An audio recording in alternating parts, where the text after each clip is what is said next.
గురుగారు ఉగాది రోజు ఇంట్లో కలశం పెట్టవచ్చు అంటారా? మంచిదేనంటారా?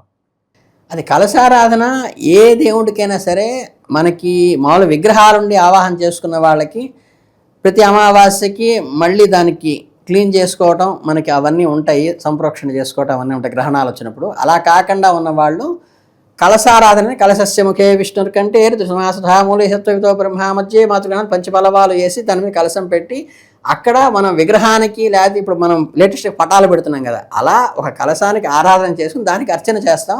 అయిన తర్వాత ఉద్వాసన చేస్తాం. కలశం ప్రాధాన్యత ఏంటంటే ఒక స్వామి రూపాన్ని ఏర్పరచుకోవడం కోసం, అర్చన చేయడం కోసం ఒక రూపాన్ని ఏర్పరచుకుంటాం. అయిన తర్వాత ఉద్వాసన చెబుతాము, విడివిడిగా తీసేస్తాం.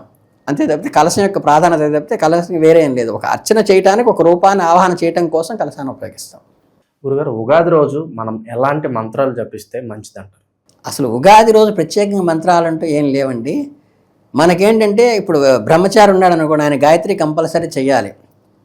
అలాగే చక్కగా విష్ణు మంత్రం కానీ, శివమంత్రం కానీ, శాక్తీయ మంత్రం కానీ, చక్క శ్రీమాత్రే నమః అని వచ్చక ఓం నమో నారాయణాయ, ఓం విష్ణువే నమః, ఓం నమో భగవతే వాసుదేవాయ, ఓం నమః శివాయ, హరే రామ హరే కృష్ణ, ఇట్లా మనకి ఆనవాయితీగా రెగ్యులర్గా ఏ మంత్రం అయితే మనకి గురోపదేశం జరుగుతుందో, ఏ మంత్రం అయితే మనం ఎలవెలుపుగా చేస్తుంటామో అదే మంత్రాన్ని రోజు 108 చేస్తే ఒక సహస్రం చేస్తే మంచిదండి. తప్పితే ప్రత్యేకంగా ఉగాదికి వేరే మంత్రాలు, వేరే తాయెత్తులు, ఈ హడావిడి ఏమీ లేదు. మా వాళ్ళందరూ కల్పించినవి తప్పితే మీరు నిత్యానుష్ఠానంలో ఏ మంత్రం చదువుకుంటారో అదే మంత్రం ఉగాది రోజు కూడా చదువుకోవాలి.